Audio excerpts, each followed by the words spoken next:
what's going on, guys? A little late to the party. Had a lot going on. But in Devils news today, we got Andreas Johnsson being traded to the Devils, Wedgewood back in Jersey, and then I'm going to be discussing the current cap situation. So, later last night, we saw that the Devils made a trade for Andreas Johnsson. They traded Joey Anderson. Going to be very, very sad going forward not having Joey. I think Joey has a lot of potential. He's a 22-year-old. I hope he kills it with Toronto. I think he'll slot in just fine with the Maple Leafs. But as far as Andreas Johnsson and the trade itself, this was certainly a cap dump of some kind for Toronto. You know, they needed the cap. What do I think of this trade? I think it is great. When you look at a guy like Andreas Johnsson, he's 25. He has 125 games of NHL experience. He has 67 points in those games. You saw in 18-19, he had 43 points in 73 games. Last year, he took a little bit of a dip, had 21 points in 43 games, had a little trouble staying healthy. But I really, really like this trade. I think this adds a little more speed, a little more offense to the Devils, which is what they needed. You know, I could easily see him getting 30, 35 points, you know, if everything goes just fine, maybe even more. He has a lot of potential. I think he can definitely live up to that potential. We'll have to see where he goes as far as if he hits the potential or not with the Devils. But we do have him for 3 years at a cap hit of $3.4 million. So it's not expensive. It's very affordable. Actually, I would consider maybe even a pretty cheap contract for what Johnsson brings to the table. I think he's worth more around the 4.5 range, or a very cheap contract. And I think this is great. Fantastic trade. Fitzgerald just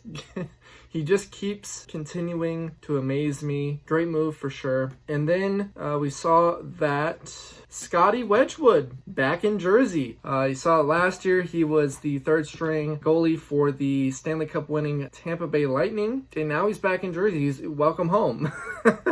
So, you know, character guy. I like him a lot. I'm happy to have him back for sure. I like him. Nothing bad to say about him. And then lastly, we'll cover the current cap situation. They have Mackenzie Blackwood and Jesper Bratt to sign. They have yet to do that. But it looks like as of right now, they have $18.3 million in cap space still after the acquisitions and trades and stuff like that. So plenty of cap space to work with. You know, next year you're going to have to potentially sign Zajac. I'm not sure if he's going to retire or not, but you got Gusev, you got Palmieri, you got McLeod if he's going to get re-signed. So they're, you know, the cap next offseason is not going to be an issue for this team, thankfully. Fitzgerald is making the right decisions. I really think this Devils team is heading in the right direction. I think we should expect some kind of jump and improvement next season of some kind. I don't think they'll necessarily be a playoff team. They could surprise us and end up being a playoff team. I'm not ruling that out. But I certainly do think they're likely within 5 to 8 point range outside of the playoff as of right now, just from my own assessment. So we'll see what happens next season, and I'm excited for next season for sure. I can't wait to see the Devils play. And with that, please leave your thoughts in the comment section below. Thank you guys so much for watching. I really appreciate it. If you enjoy hockey content and you're a Devils, Lightning, or Predators fan, this is the channel for you. Please consider subscribing. Give this video a thumbs up if you liked it. And guys, take care.